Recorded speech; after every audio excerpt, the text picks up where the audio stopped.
ನೋಡಿ friends, H F cross Garuda ಮುಖ ಆದಷ್ಟು ಇದ್ರ ಬೆಲೆನೂ ಕೂಡ ತುಂಬ ಕಡಿಮೆ ಐತೆ. ಒಳ್ಳೆ ಹಾಲಿನ ಪ್ರಮಾಣನೂ ಕೂಡ ಬರುತ್ತೆ, ಒಳ್ಳೆ ಫ್ಯಾಟ್ನು ಕೂಡ ಬರುತ್ತೆ. ಎಷ್ಟು ಮಳೆ ಗಾಳಿ ಎಷ್ಟು ಬಿಸಿಲಿದ್ರೂ ಕೂಡ ತಡೆಯುತ್ತೆ.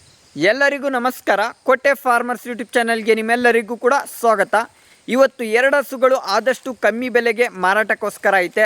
ಎಲ್ಲದಕ್ಕಿಂತ ಹೆಚ್ಚಾಗಿ ಹಳ್ಳಿ ಕಡೆ ಹಸುಗಳು ಆದಷ್ಟು ಬಿಸಿಲನ್ನು ಕೂಡ ತಡೆಯುತ್ತೆ ಮತ್ತು ಎಲ್ಲಿ ಬಿಟ್ಟರೂ ಕೂಡ ಕೆರೆದಿ ಮೇಯ್ಕೊಂಡು ಆರಾಮಾಗಿ ಮನೆಯಲ್ಲಿ ಒಳ್ಳೆ ಹಾಲಿನ ಪ್ರಮಾಣನೂ ಕೂಡ ಕೊಡುತ್ತೆ. ಆದಷ್ಟು ಒಳ್ಳೆ ಫ್ಯಾಟ್ನು ಕೂಡ ಬರುತ್ತೆ. ತುಂಬ ಚೆನ್ನಾಗಿವೆ ಹಸುಗಳು ಎರಡನ್ನೂ ಕೂಡ. ತುಂಬ ರೈತರ ಕೈದಲ್ಲೇ ಐತೆ. ಆದಷ್ಟು ಹಾಲಿನ ಪ್ರಮಾಣನೂ ಕೂಡ ಒಳ್ಳೆ ಹಾಲಿನ ಪ್ರಮಾಣನೂ ಕೂಡ ಕೊಡುತ್ತೆ. ಅದ್ರ ಬೆಲೆನೂ ಕೂಡ ತುಂಬ ಕಡಿಮೆನೇ ಐತೆ. ಯಾರಿಗಾದ್ರೂ ಬೇಕಿದ್ದರೆ ದಯವಿಟ್ಟು ಈ ಹಸುನ ಆದಷ್ಟು ತಗೊಳ್ಳೋಕ್ಕೆ ಪ್ರಯತ್ನ ಮಾಡಿ ಅಂತ ಹೇಳೋಕ್ಕೆ ಇಷ್ಟಪಡ್ತೀನಿ. ಬನ್ನಿ, ಈ ವಿಡಿಯೋ ಮುಖಾಂತರ ನಿಮಗೆ ಹಸು ಬಗ್ಗೆ ಆದಷ್ಟು ಮಾಹಿತಿಯನ್ನು ಕೂಡ ನಿಮಗೆ ತಿಳಿಸ್ತೀನಿ. ಬನ್ನಿ ಫ್ರೆಂಡ್ಸ್, ಈಗ ವಿಡಿಯೋನ ಸ್ಟಾರ್ಟ್ ಮಾಡೋಣ.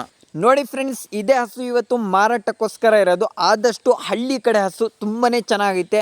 ಎಷ್ಟು ಬಿಸಿಲಿದ್ರೂ ಕೂಡ ತಡೆಯುತ್ತೆ, ಎಷ್ಟು ಮಳೆ ಇದ್ರೂ ಕೂಡ ತಡೆಯುತ್ತೆ. ಮತ್ತು ಯಾವ ಥರದ ಮೇವು ಕೊಟ್ಟರು ಕೂಡ ತಿನ್ನತ್ತೆ. ಜಮೀನುಗಳಲ್ಲಿ ಬೆಳೆದಿರುವ ಮೇವು ಎಲ್ಲ ಥರದ ಮೇವನ್ನು ಕೂಡ ತಿನ್ನತ್ತೆ. ಸೈಲೇಜೇ ಬೇಕು, ಸೀಮೆ ಹುಲ್ಲೇ ಬೇಕು ಅಂತ ಏನು ಕೇಳ್ಕೊಳ್ಳಲ್ಲ. ಮತ್ತು ಬಿಸಿಲು ಆಗಲ್ಲ, ಮಳೆ ಆಗಲ್ಲ ಅಂತಲೂ ಕೂಡ ಹೇಳಲ್ಲ. ಎಲ್ಲ ಥರದ ಮೇವನ್ನು ಕೂಡ ತಿನ್ನತ್ತೆ, ಎಲ್ಲ ಥರದ ಬಿಸಿಲನ್ನು ಕೂಡ ತಡೆಯುತ್ತೆ. ಆದಷ್ಟು ಹಸು ತುಂಬಾ ಚೆನ್ನಾಗೈತೆ.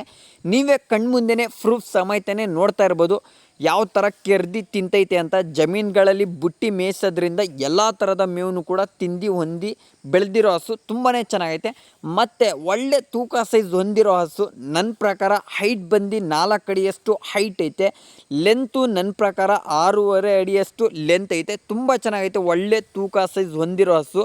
ಕೊಂಬಿರ್ತಿತ್ತಿಲ್ಲ ಅಂದರೆ ಇನ್ನೂ ಚೆನ್ನಾಗಿರೋದು ಹಸು. ಕೊಂಬಿರೋದ್ರಿಂದ ಒಂದು ಸ್ವಲ್ಪ ಕಮ್ಮಿ ಕಾಣಿಸ್ತೈತೆ ಲಕ್ಷಣ. ಕೊಂಬಿತ್ತಿತ್ತಿಲ್ಲ ಅಂದರೆ ಬೋಳಿ ಹಸು ಇರ್ತಿದ್ರೆ ಇನ್ನೂ ಎದ್ದಿ ಲಕ್ಷಣ ಕಾಣಿಸ್ತಿತ್ತು. ಒಳ್ಳೆ ತೂಕ ಸೈಜ್ ಹೊಂದೈತೆ. ಮತ್ತು ಜಾತಿ ಬಂದು ಇದು ಎಚ್ ಎಫ್ ಕ್ರಾಸ್. ಇದು ಎಚ್ ಎಫ್ ಅಲ್ಲ, ಇದು ಎಚ್ ಎಫ್ ಕ್ರಾಸಿಗೆ ಸೇರುತ್ತೆ. ಗರುಡ ಮುಖ. ಇದ್ರದ್ದು ಹಾಲು ಒಳ್ಳೆ ಫ್ಯಾಟ್ನು ಕೂಡ ಬರುತ್ತೆ, ಒಳ್ಳೆ SNFನು ಕೂಡ ಬರುತ್ತೆ. ಮತ್ತು ಎಷ್ಟು ಬಿಸಿಲು ಇದ್ರೂ ಕೂಡ ಬಿಸಿಲನ್ನ ತಡೆಯುತ್ತೆ. ಈ ಹಸುಗಳಲ್ಲಿ ಹಾಲಿನ ಪ್ರಮಾಣನೂ ಕೂಡ ಜಾಸ್ತಿ ಬರುತ್ತೆ, ನೋಡ್ಕೊಳ್ಳಿ. ಮತ್ತು 8 ತಿಂಗಳದ್ದು ಇದು ಗಬ್ಬ ಐತೆ. 8 ತಿಂಗಳದ್ದು ಗಬ್ಬ ಇರೋದ್ರಿಂದ ಇನ್ನೂ 1 ತಿಂಗಳು ಸಮಯ ಐತೆ. ಮತ್ತು ಹಾಲಿನ ನರನೂ ಕೂಡ ನೀವು ಚೆಕ್ ಮಾಡ್ಕೊಳ್ಳಿ. ಒಳ್ಳೆ ಹಾವಿನ ರೀತಿಯಲ್ಲಿ ಎದ್ದು ಕಾಣಿಸ್ತೈತೆ ಹಾಲಿನ ನರ. ಮತ್ತು 4 ತೊಟ್ಟನು ಕೂಡ ಒಂದೇ ಸಮ ಐತೆ. 4 ತೊಟ್ಟ ಮೇಲೂ ಕೂಡ ಒಳ್ಳೆ ಬ್ಲ್ಯಾಕ್ ಪ್ಯಾಚಸ್ಗಳನ್ನ ಹೊಂದೈತೆ. 4 ತೊಟ್ಟನು ಕೂಡ ಒಂದೇ ಸಮ ಐತೆ. ಹಸು ಮತ್ತು ಲೆಂತ್ನೂ ಕೂಡ ಐತೆ, ಒಳ್ಳೆ ಹೈಟ್ನೂ ಕೂಡ ಐತೆ. ನನ್ನ ಪ್ರಕಾರ 4 ಅಡಿಯಷ್ಟು ಹೈಟ್ ಐತೆ. ಲೆಂತು ನನ್ನ ಪ್ರಕಾರ 6.5 ಅಡಿಯಷ್ಟು ಲೆಂತ್ನೂ ಕೂಡ ಐತೆ. ಎಲ್ಲಿ ಬಿಟ್ರೂ ಕೂಡ ಮೇಯತ್ತೆ, ಆರಾಮಾಗಿ ಕೆರೆದಿ ಮೇಯತ್ತೆ. 8 ತಿಂಗಳದ್ದು ಗಬ್ಬ ಐತೆ. ಇನ್ನೂ ಕೂಡ 1 ತಿಂಗಳು ಕಾಯಬೇಕು. ಒಂದು 20 ದಿನನೋ 25 ದಿನನೋ ಕಾಯಬೇಕು. ಕರು ಹಾಕೋಕ್ಕೆ ಸಮಯ ಐತೆ ಇನ್ನೂ. ಓದನೇ ಸೋಲಲ್ಲಿ ಅಂದರೆ ಈಗ ಕರು ಹಾಕಿದ್ರೆ 3ನೇ ಸೋಲಿನ ಕರು ಹಾಕಬೇಕಾಗಿರೋದು. 6 ಕಡೆ ಈಗ ಗಬ್ಬ ಇರೋದು 3ನೇ ಸೋಲ್ದು ಗಬ್ಬ ಇರೋದು. ಈಗ ಕರು ಹಾಕಿದ್ರೆ 3ನೇ ಸೋಲಿನ ಕರು. ಓದನೇ ಸೋಲಲ್ಲಿ ಒಂದು ಟೈಮ್ಗೆ 9 ಲೀಟ್ರಷ್ಟು ಹಾಲು ಕೊಟ್ಟೈತೆ. ಈ ಥರ ಜಮೀನು ಮೇವಿಗೆ 9 ಲೀಟ್ರಷ್ಟು ಹಾಲು ಕೊಟ್ಟಿರೋದು ಒಂದು ಟೈಮ್ಗೆ. ಮತ್ತು ನಂದಿನಿ ಫೀಡ್ನ ಕೊಡ್ತಾ ಇದ್ದಾರೆ. ನಂದಿನಿ ಫೀಡ್ಗೆ ಜಮೀನು ಮೇವಿಗೆ ಒಂದು ಟೈಮ್ಗೆ 9 ಲೀಟ್ರಷ್ಟು ಹಾಲು ಕೊಟ್ಟಿರೋದು. ಈ ಸೋಲಲ್ಲಿ ಒಂದು ಟೈಮ್ಗೆ 9 ಲೀಟ್ರ್ ಗಟ್ಟಿ ಇಟ್ಕೊಳ್ಳಿ. ಒಂದು ಟೈಮ್ಗೆ 9 ಲೀಟ್ರ್ ಅಂತೂ ಈ ಸೋಲಲ್ಲೂ ಕೂಡ ಹಾಲು 100% ಕೊಡುತ್ತೆ ನಂದಿನಿ ಫೀಡಿಂದ ಮತ್ತು ಜಮೀನು ಮೇವಿಂದ. ಈಗ ಕರು ಆಗಿದ್ರೆ 3ನೇ ಸೋಲಿನ ಕರು 6 ಕಡೆ. ಇದ್ರ ಬೆಲೆ ಬಂದ್ಬಿಟ್ಟು ಕೇವಲ 53,000 ರೂಪಾಯಿ. ಯಾರಿಗಾದ್ರೂ ಬೇಕಿದ್ದರೆ ನೋಡಿ ಆದಷ್ಟು ಬೇಗನೆ ಬುಕ್ ಮಾಡ್ಕೊಳ್ಳಿ, ತಗೊಳ್ಳಿ. ಎಷ್ಟು ಬಿಸಿಲಿದ್ರೂ ಕೂಡ ತಡೆಯುತ್ತೆ. ಹಾಲಿನ ಪ್ರಮಾಣನೂ ಕೂಡ ಒಂದು ಟೈಮ್ಗೆ 9 ಲೀಟ್ರ್ ಅಂತೂ ಗಟ್ಟಿ ಕೊಡುತ್ತೆ. ನಂದಿನಿ ಫೀಡ್ ಬಳಸ್ತಾರದು, ಬೇರೆ ಫೀಡ್ ಬಳಸಿದ್ರೆ ಇನ್ನೂ ಕೂಡ ಹಾಲು ಜಾಸ್ತಿ ಬರುತ್ತೆ.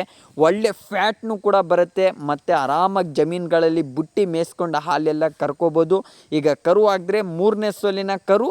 ಬಟ್ 1 ತಿಂಗಳು ಹೆಚ್ಚು ಕಮ್ಮಿ 25 ದಿನ ಅಷ್ಟು ಕಾಯಬೇಕು ಕರು ಹಾಕೋಕ್ಕೆ. ಒಳ್ಳೆ HF ಕರುನೇ ಹುಟ್ಟತ್ತೆ. HF ಸಮೆನ್ನ ಹಾಕಿದರೆ ನೋಡಿ. ಇದ್ರ ಬೆಲೆನೂ ಬಂದ್ಬಿಟ್ಟು 53,000 ರೂಪಾಯಿ. ನೋಡಿ ಫ್ರೆಂಡ್ಸ್, ಈ ಹಸುನು ಕೂಡ ಮಾರಾಟಕ್ಕೈತೆ. ಆದಷ್ಟು ಇದ್ರ ಬೆಲೆ ತುಂಬಾ ಕಡಿಮೆ ಐತೆ. ಬಡವ್ರಿಗಂತೂ 100% ಯೂಸ್ ಆಗಲೇ ಆಗುತ್ತೆ. ಮತ್ತು ಜಮೀನುಗಳಲ್ಲಿ ಬಿಟ್ಟರೆ ಆರಾಮಾಗಿ ಮೇಯ್ಕೊಂಡು ಬಂದು ಪಕ್ಕ ಹಾಲು ಕೊಡುತ್ತೆ. ಎಷ್ಟು ಬಿಸಿಲಿದ್ರೂ ಕೂಡ ತಡೆಯುತ್ತೆ, ಎಷ್ಟು ಮಳೆ ಇದ್ರೂ ಕೂಡ ತಡೆಯುತ್ತೆ. ಎಲ್ಲ ಥರದ ಮೇವನ್ನು ಕೂಡ ತಿನ್ನತ್ತೆ. ಆರಾಮಾಗಿ ಬಡವ್ರಿಗೆ ಅನುಕೂಲ ಐತೆ, ಸಾಕೋಬೋದು. ನೋಡ್ಕೊಳ್ಳಿ, ಒಳ್ಳೆ ಹಾವಿನ ರೀತಿಯಲ್ಲಿ ಹಾಲಿನ ನರನೂ ಕೂಡ ಎದ್ದು ಕಾಣಿಸ್ತೈತೆ. ಮತ್ತು 4 ತೊಟ್ಟನು ಕೂಡ ಒಂದೇ ಸಮ ಐತೆ. 4 ತೊಟ್ಟ ಮೇಲೂ ಕೂಡ ಒಳ್ಳೆ ಒಳ್ಳೆ ಬ್ಲ್ಯಾಕ್ ಪ್ಯಾಚಸ್ಗಳನ್ನು ಕೂಡ ಹೊಂದೈತೆ. ಹಾಲಿನ ನರ ಅಂತೂ ಒಳ್ಳೆ ದಪ್ಪಕ್ಕೆ ಉದ್ದಕ್ಕೆ ಹಾವುನ್ ರೀತಿ ಇದೆಲ್ಲ ಎದ್ದಿ ಕಾಣಿಸ್ತೈತೆ. ಮೇಯೋದ್ರಲ್ಲಂತೂ ನೀವೇ ಕಣ್ಮುಂದೆನೇ ನೋಡ್ಕೊಳ್ಳಿ, ಎಲ್ಲ ಥರದ ಮೇವನ್ನು ಕೂಡ ತಿನ್ನತ್ತೆ, ಬಿಸಿಲನ್ನು ಕೂಡ ತಡೆಯುತ್ತೆ. ಮತ್ತು HF ಕ್ರಾಸು ಗರುಡ ಮುಖ ಇದನ್ನು ಕೂಡ ಇದ್ರದ್ದು ಹಾಲಿನ ಪ್ರಮಾಣನೂ ಕೂಡ ತುಂಬ ಚೆನ್ನಾಗಿ ಬರುತ್ತೆ. ಮತ್ತು ಫ್ಯಾಟ್ನು ಕೂಡ ಕೇಳಲೇಬೇಡಿ, ಒಳ್ಳೆ ಫ್ಯಾಟ್ನು ಕೂಡ ಬರುತ್ತೆ, ತುಂಬ ಚೆನ್ನಾಗೈತೆ HF ಕ್ರಾಸು ಗರುಡ ಮುಖ. ಬಟ್ ಈ ಹಸುದು ಒಂದು ಸ್ವಲ್ಪ ವಯಸ್ಸಾಗೈತೆ, ಅಂದರೆ ಈಗ ಕರು ಹಾಕಿದ್ರೆ 6ನೇ ಸೋಲಿನ ಕರು ಹಾಕಬೇಕು. ಗಬ್ಬನೂ ಕೂಡ ಐತೆ, ಕರು ಹಾಕಿ ಹೆಚ್ಚು ಕಮ್ಮಿ ಇದು ಒಂದು 8 ತಿಂಗಳು ಆಗೈತೆ. ಈಗ 3 ತಿಂಗಳದ್ದು ಫಲ ಐತೆ. ಕರು ಹಾಕಿದ್ದ ನಂತರ ಒಂದು ಟೈಮ್ಗೆ 6-7 ಲೀಟ್ರಷ್ಟು ಗಟ್ಟಿ ಹಾಲು ಕೊಟ್ಟೈತೆ ಈ ಥರ ಜಮೀನು ಮೇವಿಗೆ. ಈಗ 3 ತಿಂಗಳದ್ದು ಫಲ ಇರೋದ್ರಿಂದ ಒಂದು ದಿನಕ್ಕೆ 3 ಲೀಟ್ರಷ್ಟು ಗಟ್ಟಿ ಹಾಲು ಕೊಡ್ತೈತೆ. ಯಾವುದೇ ಕೈ ತಿಂಡಿನ ಉಪಯೋಗಿಸ್ತಾ ಇಲ್ಲ, ಯಾವುದೇ ಫೀಡನ್ನು ಉಪಯೋಗಿಸ್ತಾ ಇಲ್ಲ. ಒಂದು ದಿನಕ್ಕೆ 3 ಲೀಟ್ರಷ್ಟು ಗಟ್ಟಿ ಹಾಲು ಕೊಡ್ತೈತೆ. 3 ತಿಂಗಳದ್ದು ಫಲ ಐತೆ. ಬೇಕಾದರೆ ನೀವು ಬನ್ನಿ, ಕ್ಲೀನಾಗಿ ಚೆಕ್ ಮಾಡಿಸಿ ಎಲ್ಲನೂ ಕೂಡ ನೀವು ತಗೊಂಡೋಗ್ಬೋದು. ಹಾಲೆಲ್ಲ ಕರ್ದು ಎಲ್ಲನೂ ಕೂಡ ಚೆಕ್ ಮಾಡಿ ನೀವು ತಗೊಂಡೋಗ್ಬೋದು. ಒಂದು ದಿನಕ್ಕೆ 3 ಲೀಟ್ರಷ್ಟು ಹಾಲು ಗಟ್ಟಿ ಕೊಡ್ತೈತೆ. 3 ತಿಂಗಳದ್ದು ಫಲ ಐತೆ. ಕರು ಹಾಕಿದ್ದ ನಂತರ ಒಂದು ಟೈಮ್ಗೆ 7 ಲೀಟ್ರಷ್ಟು ಹಾಲು ಕೊಟ್ಟೈತೆ. ತುಂಬ ಚೆನ್ನಾಗೈತೆ, ಎಷ್ಟು ಬಿಸಿಲಿದ್ರೂ ಕೂಡ ತಡೆಯುತ್ತೆ, ಎಲ್ಲ ಥರದ ಮೇವನ್ನು ಕೂಡ ತಿನ್ನತ್ತೆ. ಇದ್ರದ್ದು ಬೆಲೆ ಬಂದ್ಬಿಟ್ಟು ಕೇವಲ 27,000 ರೂಪಾಯಿ. ಯಾರಿಗಾದ್ರೂ ಬೇಕಿದ್ದರೆ ದಯವಿಟ್ಟು ಕಾಲ್ ಮಾಡಿ. ಆದಷ್ಟು ಹಸುನು ಕೂಡ ತುಂಬ ಚೆನ್ನಾಗೈತೆ. ಯಾರಿಗಾದ್ರೂ ಇಷ್ಟ ಆಗಿದ್ದರೆ ಬನ್ನಿ, ತಗೊಂಡೋಗಿ ಮನೆಯಲ್ಲಿ ಸಾಕೊಳ್ಳಿ. 6 ಲೀಟ್ರ್ ಅಂತೂ ಹಾಲು ಪಕ್ಕ ಕೊಡುತ್ತೆ. ಈಗ ಗಬ್ಬ ಇರೋದ್ರಿಂದ ಒಂದು ದಿನಕ್ಕೆ 3.5 ಲೀಟ್ರ್ ಹಾಲು ಕೊಡ್ತೈತೆ. ಯಾರಿಗಾದ್ರೂ ನನ್ನ ಮಾಹಿತಿ ಏನಾದರೂ ಇಷ್ಟ ಆಯಿತು, ನಿಮ್ಗೆಲ್ಲರಿಗೂ ಕೂಡ ಅನುಕೂಲ ಆಗ್ತೈತೆ ಅಂದರೆ ದಯವಿಟ್ಟು ನನ್ನ ಯೂಟ್ಯೂಬ್ ಚಾನಲ್ನ ಸಬ್ಸ್ಕ್ರೈಬ್ ಮಾಡ್ಕೊಳ್ಳಿ. ನನ್ನ ಮಾಹಿತಿ ಇಷ್ಟ ಆಗಿದ್ದರೆ ಲೈಕ್ ಮಾಡಿ, ಮತ್ತು ಆದಷ್ಟು ನಿಮ್ಮ ಫ್ರೆಂಡ್ಸ್ಗಳಿಗೆ ಶೇರ್ ಮಾಡಿ ಅಂತ ವಿನಂತಿ ಮಾಡ್ಕೋತೀನಿ. ರೈತನ ಮಗನ್ನ ಅಂತೂ ಸಪೋರ್ಟ್ ಮಾಡಲೇಬೇಕು ಅಂತ ವಿನಂತಿನೂ ಕೂಡ ಮಾಡ್ಕೋತೀನಿ. ಎಲ್ಲರಿಗೂ ಸೋ ಮಚ್ ಥ್ಯಾಂಕ್ಸ್.